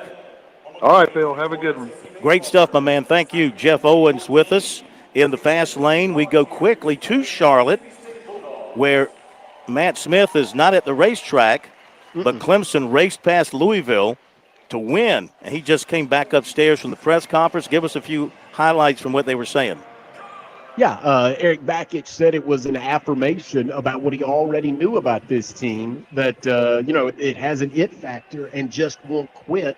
And Louisville, their head coach had said in his press conference that that's what makes Clemson such a difficult out, because they just keep coming at you offensively. And of course, the Tigers just have to find a little more pitching. Eric Bakich said he was really pleased that he was able to get his pitchers some rest. And we're talking about Aiden Kanak and Tristan Smith at this point. Ethan Darden only threw an inning and a third here in Charlotte. So they're going to roll into the NCAA regional, where they will certainly host and perhaps be a national seed. And they've got some arms rested. The problem, I think you might point out, which you pointed out middle of the season, is even when rested, some of these arms haven't been so good. So they've got to get better performances from a lot of guys. They got a really good one from Jacob McGovern. We'll see if he and Lucas Malstedt and Reed Garris turn up in the regional in big spots, big high-leverage spots, because they're going to need to play better defensively and pitch a little better. You can't keep doing this, but Clemson has done it 24 times now, come from behind in dramatic fashion, and they sent the Tiger fans home happy from Charlotte today. Smitty, great job. We'll have your audio up on the website shortly. Safe travels back home after the break. Birdies, bogeys, biceps with George Bryan coming up. On Point Weather is possible by friends at Palmetto Citizens Federal Credit Union on 107 The Point. Here's tonight's forecast. We're not cooling down too much overnight with a low dipping to 68. Tomorrow and really much of the weekend, we'll have a mix of sun and clouds, about a 20-25% chance of some afternoon showers each day, Saturday, Sunday, and even Memorial Day, Monday. High temps hover around 90 each day. I'm Cal Moss with your On Point local weather. Ready for an outdoor makeover? You can do it affordably today with Jack Oliver's Pool Spa and Patio. We have beautiful quality outdoor furniture in stock, including original Polly's Island, CRP, our recycled polymer line, great options from Kingston Casual and Telescope Casual too. Make a high-end statement without the high-end price. And remember, we deliver in Richland and Lexington counties too. Jack Oliver's Pool Spa and Patio, 3303 Forest Drive, jackoliverpools.com.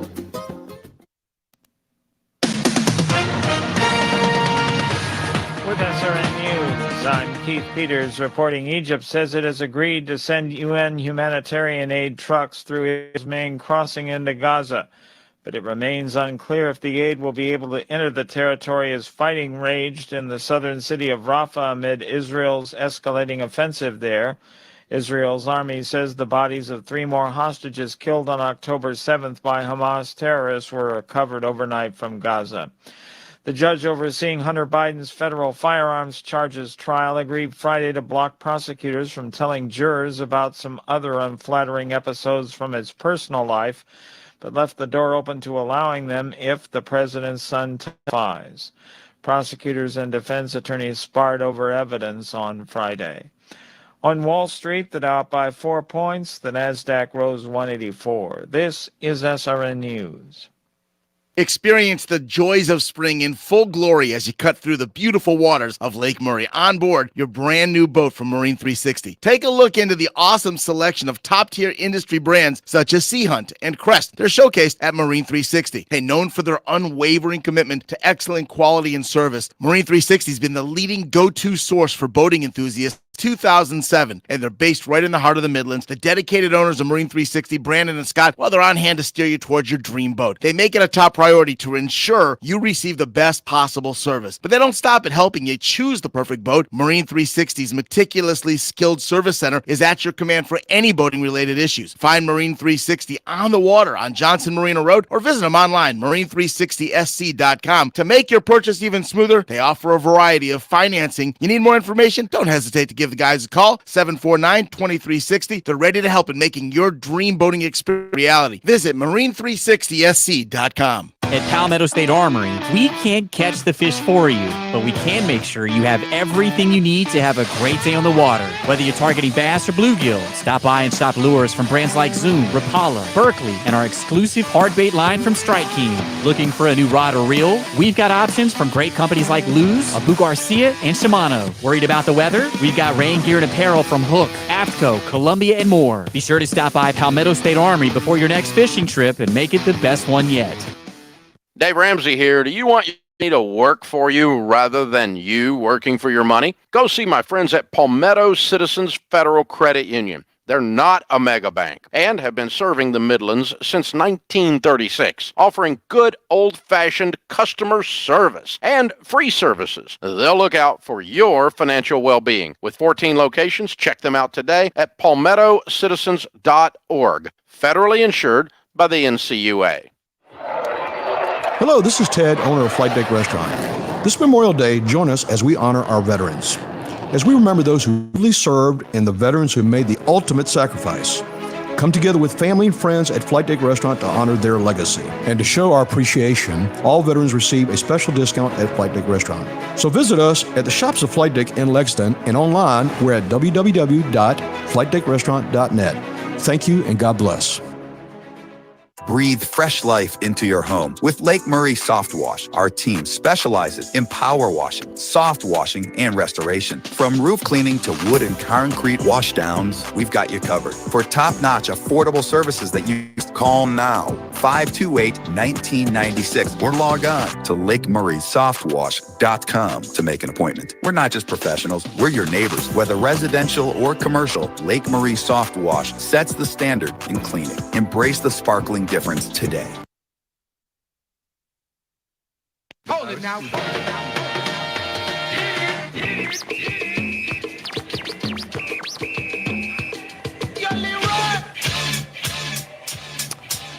All right, just a moment. We'll have George Bryan, Birdies, Bogies, Biceps around Carolina. But right now, Mark Kingston is talking to the media downstairs following the Gamecocks win.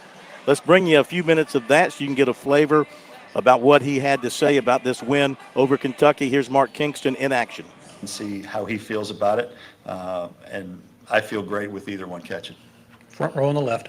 I know you don't know yet on Gavin, but if he's maybe at least out tomorrow, do you know who an emergency third baseman might be if something were to happen to Talmadge? Yeah, Lee Ellis. Lee Ellis is more than capable of playing third, short, second. And if we need to go to Lee Ellis, we'll go to him confidently. Right in the back room on the left. Yeah, Sorry, Mal- Joe. Sorry. Yeah, Moore, Kentucky starting pitcher, has been really good all year, except for you guys have gotten them pretty big twice. Why do you think that is? Yeah, I don't know, John. It's funny, baseball, again, just like I was just talking about how all three phases, you really never know what'll show up and what won't.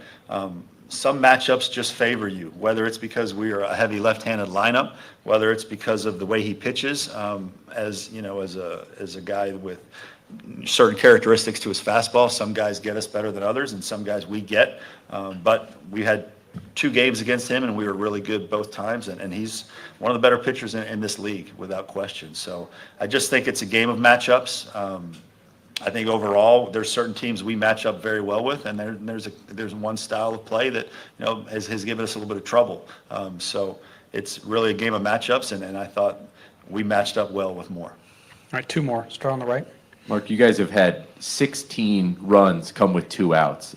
Was there any different approach there? What have you seen from your guys with 2 outs? No, offensively, we've been much better over the last, I'd say, 5-6 weeks, and we haven't changed our approach. We've just gotten better production. We've gotten, obviously when Messina for the first half of the season was struggling with runners in scoring position. Now he's as good as it gets, so the game turns like that sometimes, and it gets contagious. And when your best guys are doing it, it's easier for the other guys to follow suit.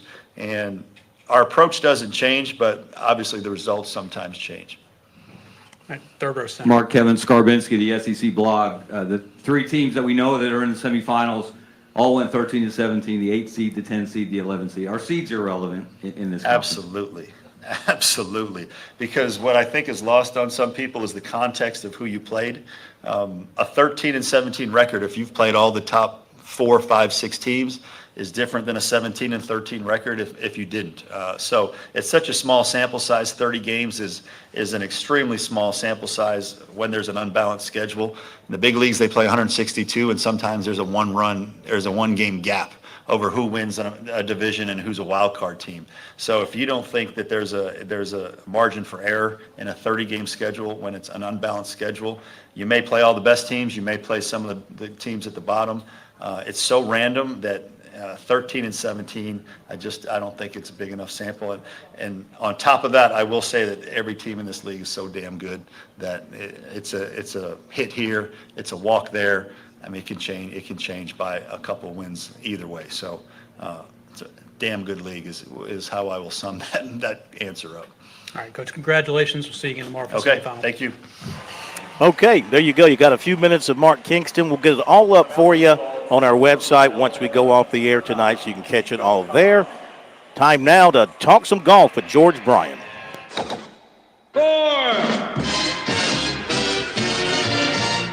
Straight down the middle, it went straight down the middle. Then it started to hook just a wee bit. That's when my caddy lost sight of it.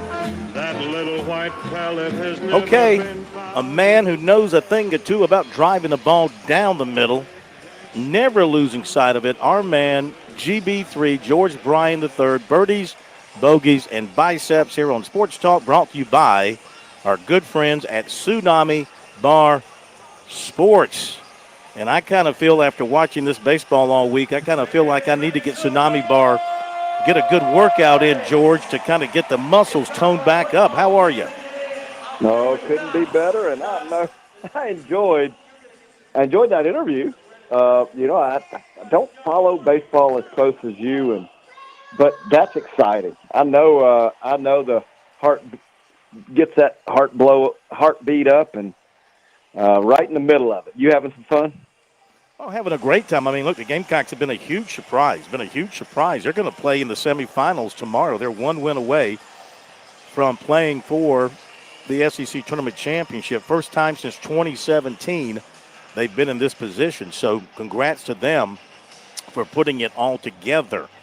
So, but we had some big news out of USC this week, George, with Bill McDonald being relieved of his duties as the head golf coach at the University of South Carolina after 18 seasons. And that had to be a tough thing for Ray Tanner to do, to make a move like that with a guy who's been there so long. Not to mention, he's a terrific individual. He is a cancer survivor, and he did some great things with that Gamecock program. So what do you think of what Bill did during his time there, and where do you think the Gamecocks will go from here with their men's golf program? Well, my heart is broken, and I am a Bill McDonald fan. I love Bill McDonald. He was my oldest son's golf coach for all 4 years, and then Wesley's golf coach for 4 years. So when it comes down to the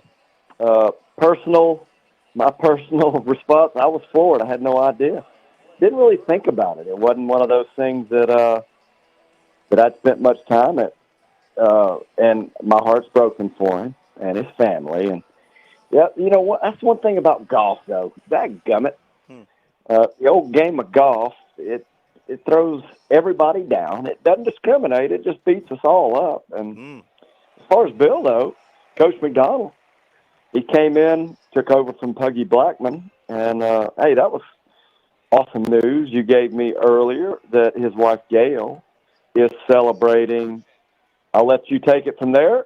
She is celebrating. She is celebrating a clean bill of health after going through cancer treatments, breast cancer treatment. We were reaching out to Puggy to come on with us tonight. He appreciated it, but they're out celebrating her good news, so we congratulate them on that victory. That's probably the most important victory he's ever had in his life. But going back to the situation there at South Carolina, 18 years is a long run for a coach in any spot, in any sport. So, you know, you've done a lot of good things in that case where you've been there for 18 years. He coached a lot of really good players. In fact, one of them, Matt Neesmith, not on the leaderboard, but having a good tournament out in Texas. He's 3 under after 2 rounds, so he's going to make the cut, going to make a check this weekend. So, absolutely. But you know, the demands today from the fans, even for the Olympic sports like golf, you know, those sports that aren't really followed on a day-to-day basis. I guess when you get to tournament time and national championship time and all that, if you're not winning national championships, you're not getting in there, you know, I can see where that pressure can kind of build on the AD and the coach. And it is something that's always been perplexing to me. And I thought several times about being a college golf coach. And then I even tried it. Kim Abbott went out on a limb and invited me in to help start a college golf program right here in Columbia at Columbia International University. And Phil, I tried it. And that is such a brutal job.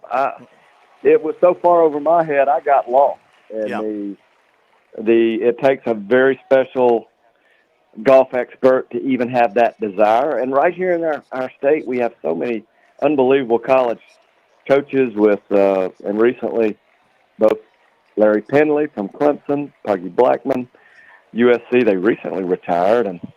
But it's one of those, to me, it's just an odd, just thankless job that, I tried it for a year and a half, 3 semesters, and it was over my head, just simply over my head. And it was CIU is a NCCAA. It's a Christian.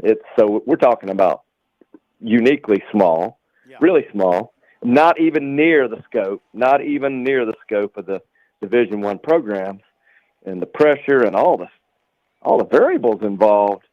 And the golf experts that are interested and are drawn in, my hat's off to them. But Bill McDonald did a great job for 18 years.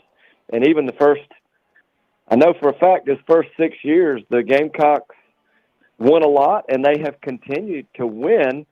And unfortunately, there's that fine line. And I heard the baseball coach just talk about it. He said SEC is a good league. Well, it goes for golf too.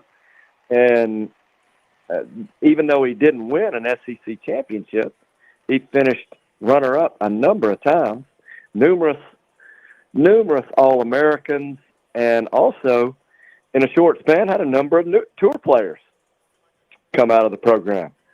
Tremendous support in the community, and they've built a beautiful practice facility right down below the stadium. So there's a lot more. You don't typically see the college football, baseball, basketball coach having to go out in the community and raise money or lobby for facilities, but not just Bill McDonald, but all the golf staff. They're out having to figure out a way so the Gamecocks have a practice facility. It's not just Gamecock, anywhere in college golf.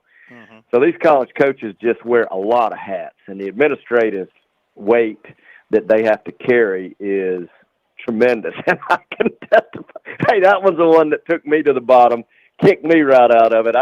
I couldn't deal with 4 to 6 hours a day sitting in a computer trying to figure out how to use it. Oh, Lord. So anyhow, I am brokenhearted for Coach McDonald.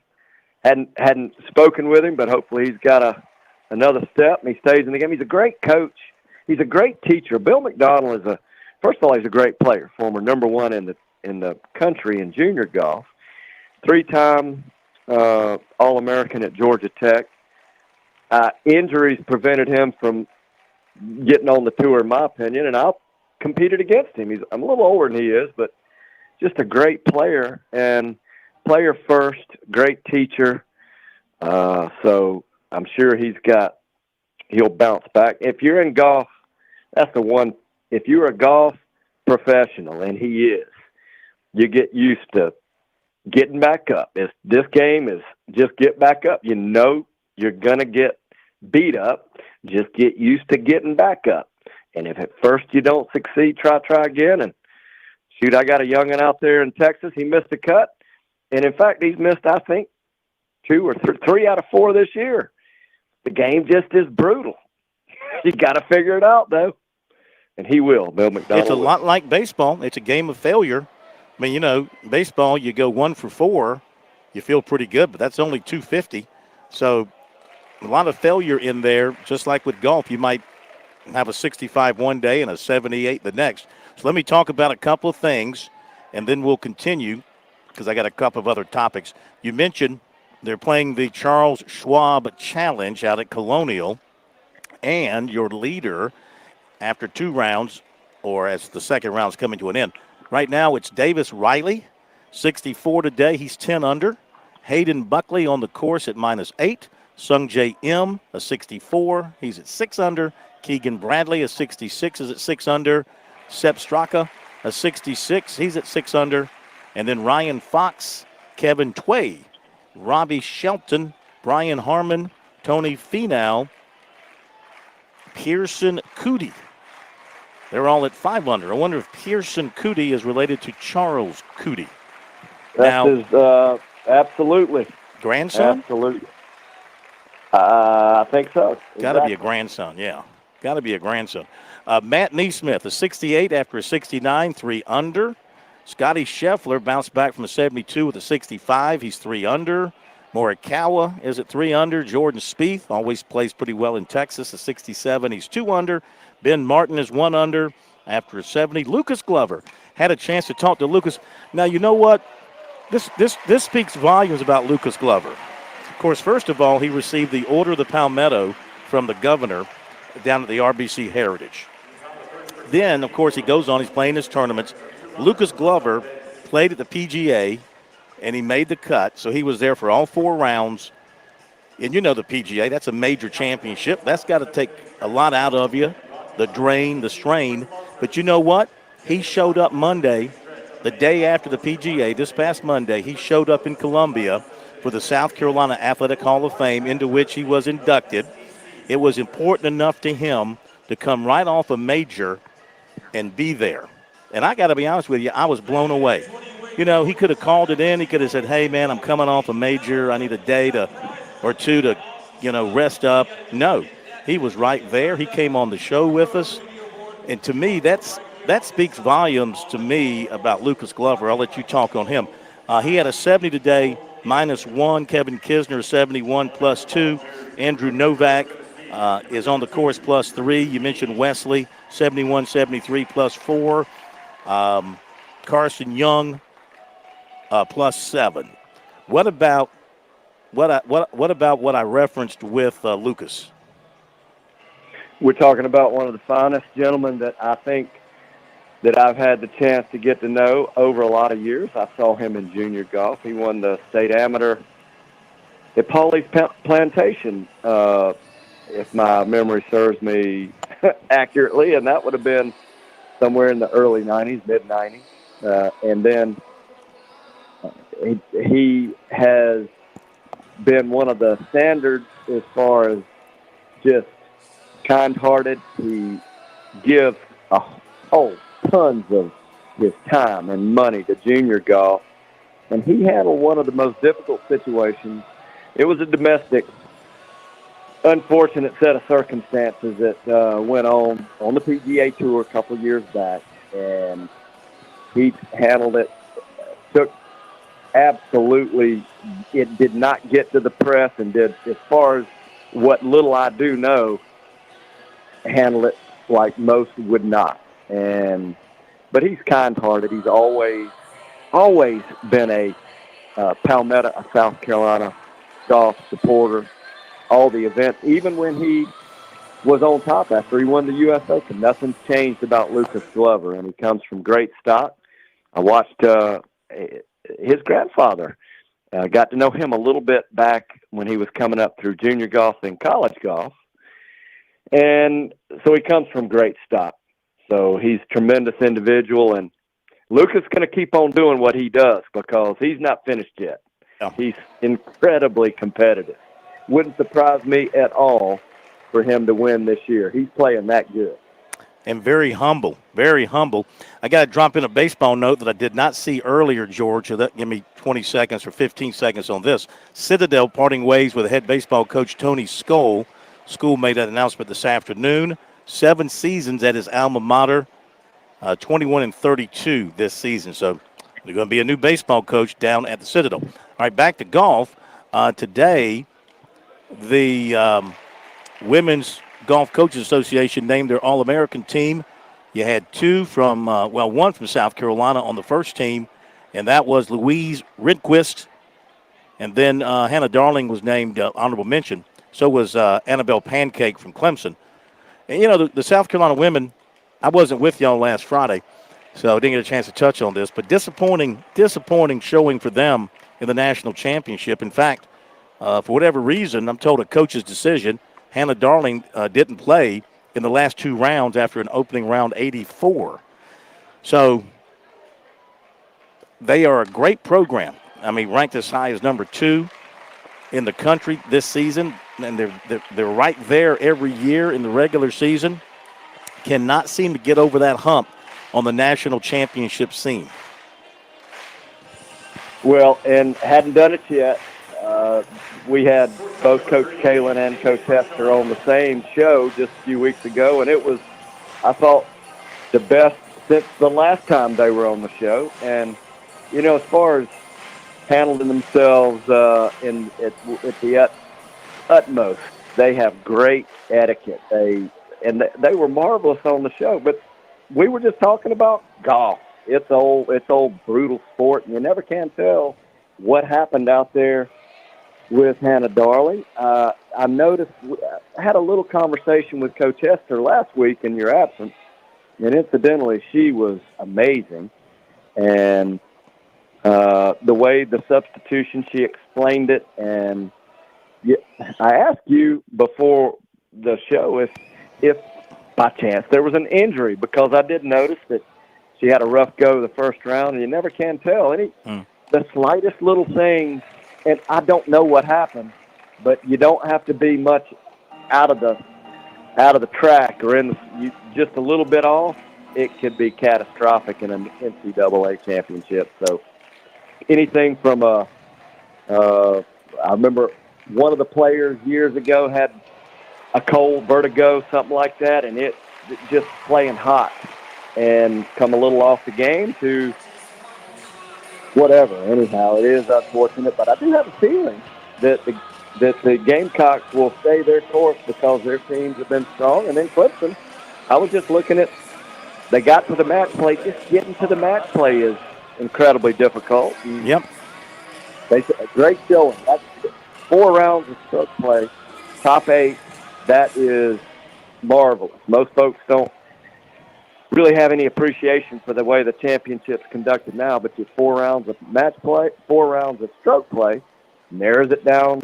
Now the match play starts, and it's an 8-4-2-1. And but congratulations to the Tigers. That was fun to keep up with. All right, a couple of other quick things before we sign it off. Earlier this month, Yancey Johnson won the 66th Senior Championship of the SCGA out of Simpsonville. 3-day score, 2 over par, 218. They played at the Moss Creek Golf Club in Hilton Head. Beautiful course. So he wins that. And now the Clemson men are in the NCAA championship, George. Same course that the women played. Tigers finished earlier today at 18 over par. Right now they're tied for 26. North Carolina on the course is leading at -1. A lot of teams are still on the front side, so there could be a lot of movement here before it's all said and done. Not a real good day for the Tigers, though. Their best score was turned in by Jonathan Nielsen, a +274. So they did not have anybody under par today. Yeah, and my guess is they will bounce back. Hard to tell 3 hours behind just how much ground they'll have to make up. Never can tell. It is awfully difficult on hard golf courses to come charging back if the start's not good. So they'll be fun to keep up with, but you never can tell. All you got to do is be in the top 8. I was trying to see how far they would have to go, but again, there's not enough rounds completed to be able to even guess. So we'll keep following. And I tell you, one thing that I'm hearing in the background, I guess you're at the stadium. Yes. And Bill Landrum, one of my best buddies, he retired years ago. And you remember Billy. I call him Billy Bob, but when he retired, we were out, 10 years later. I said, Billy Bob, what do you miss most now, 10 years later? He looked around, did not answer right away. He goes, George, I miss the sounds and the smells. That's probably what I miss most. Walking into the stadium, initial feeling, the sounds and the smells. And even though I can't smell anything, I love the background sound. I've enjoyed this show thoroughly. And Tsunami Bar Sports, hey, when you get back in town, we'll have to take it out to the Scramble. We got a lot of new programs to announce. We'll have Williams Strength, Tsunami Bar Sports, Total Strength and Speed, Garage Sports Pro Shop, and Gym Open, and the Scramble course soon. And Phil, you got to come file down and work on your resetting your course record. Yes, sir. Got to get there. We'll do it soon. Until next week or next time, you keep having fun. Tee 'em high, but shoot 'em low. Thank you, my friend. GB3 with us here. Birdies, bogeys, and biceps here on Sports Talk. Okay, what a night it's been. South Carolina wins. We'll play in the semis tomorrow. Clemson comes from behind and wins. They'll get ready to host a regional. Right now here, scoreless between Tennessee and Mississippi State. And South Carolina picked up a important basketball commitment from 6'8" E.J. Walker. High Point beat Charleston Southern 12-11. So the Bucks and Upstate will meet tonight. And Wilmington and the College of Charleston has been postponed. Have a great weekend, everybody. We'll be live Monday night. We'll see you then.